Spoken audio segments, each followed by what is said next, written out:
how the face is changing. This is how the looks of the hospital are changing. These are the standards. That was in terms of the physical facility. This is in terms of the patient-centered standards and the healthcare management standards, how the change has taken place. This is in terms of the performance indicators, OPD, deliveries, because people perceive quality. People expect quality, people perceive quality. So automatically the performance goes up. So this is in, PHC Gadboria, then PHC Saloon, primary health centers, how the improvement in performance has taken place. This is for the laboratory, how the performance in laboratory has taken place.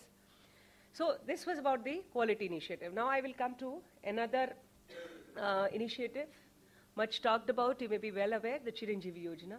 It's a public-private partnership model where the private sector facilities, they are empaneled to provide the facilities on behalf of the government, to provide the healthcare facilities on behalf of the government, basically the delivery facilities. And again, this has been widely recognized. These are the outcomes. In all, we've had about 6,48,605 deliveries up till now. And what we have seen is that the early neonatal deaths are quite less in these Chiranjeevi deliveries, which results into saving of lot many newborn lives. Similarly, we have a Bal Sakha, which is a pediatric counterpart of the Chiranjeevi. So that is for the newborn.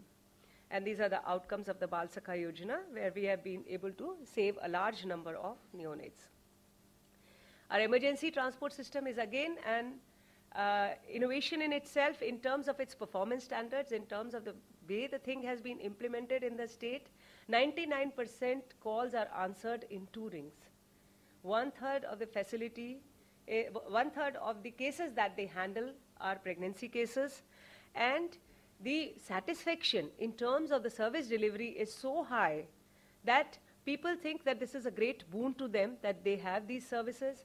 And in fact, when we ask them, I mean, as a bystander, if we ask them some accident has taken place, that do you think now 108 will come? It will take some time. They say no, it will come immediately.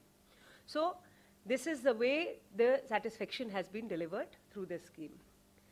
This is the eMamta application that has been developed, the mother and child tracking application, where the innovative concept has been for the first time to put it into a continuous process of planning, delivering, monitoring, and then planning.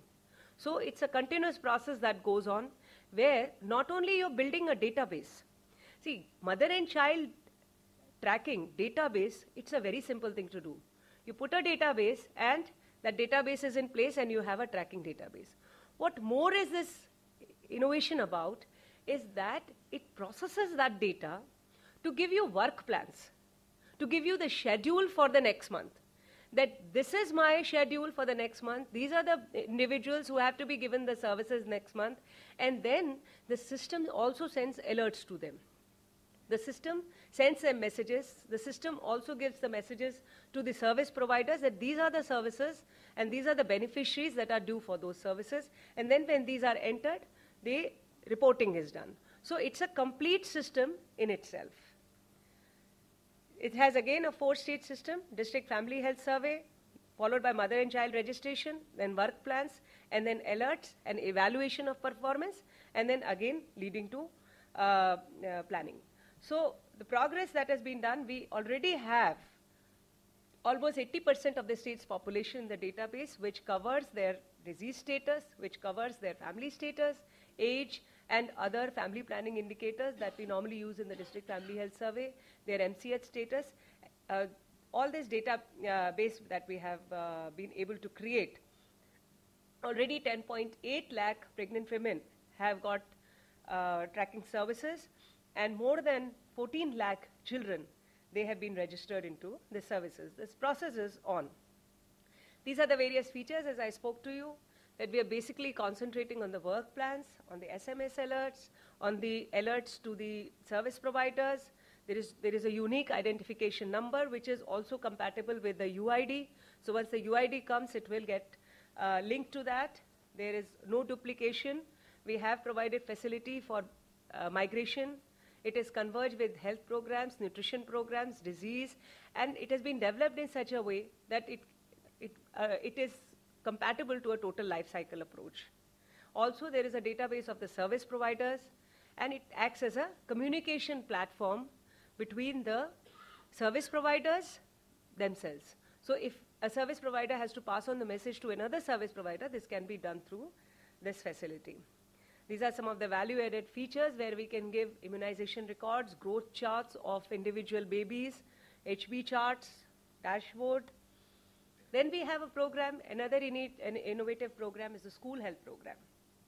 Now here, school health program is a very common thing for all the states to do. There is, every state is having a school health program. What is new in our program is basically two things. One is that we have scaled it up into a comprehensive program, a holistic approach of 5 days, where we are not only doing the health checkup, but we are also addressing nutrition issues, cleanliness issues in the village, parent counseling, student counseling, and this year we even did the Dada-Dadi counseling, the grandparent counseling, because it was felt that they also have a large role to play in the decision making. And the second important feature is our tertiary care services. The entire tertiary care is provided to all the children, irrespective of APL or BPL distinction, free of cost, in the premier tertiary care institutes that we have. It includes kidney transplantation, it includes cardiac surgeries, it includes cancer surgeries. Plus, another feature which may go unnoticed is that the school health program, though the word says it's school health, it covers non-school going children also. From 0 to 18, all school going and non-school going children are covered so that no child is left out. So this is an innovative way of doing the entire school health program, how the holistic approach to health has been covered through this program. We have a micro-planning for every village where it is detailed out that for 5 days who will do what activity will be done. It's a rolling plan basis kind of a program, and there's a lot of community involvement, and then we are getting that program evaluated through the Gram Sabha. The Gram Sabha of the village, they sit and evaluate this program, and this is how we distribute it in the 5 days. The outcomes that have been, the number of heart disease cases that we have treated, cancer cases, kidney cases, and we have done 12 children have also had renal transplantation out of this. So we've been getting very good results out of this program. Finally, to wind up, because I know that there are limitations of time, I can go endlessly on this subject, but just to wind up, I would say innovation has become a critical capability of all healthcare organizations. Not only capability, I would say, but it has become the need of the hour, because ultimately, if you have to deliver your services most effectively and in the best manner to the people who are in need of those services, you have to deliver in the best fashion to them and utilize innovations as much as possible.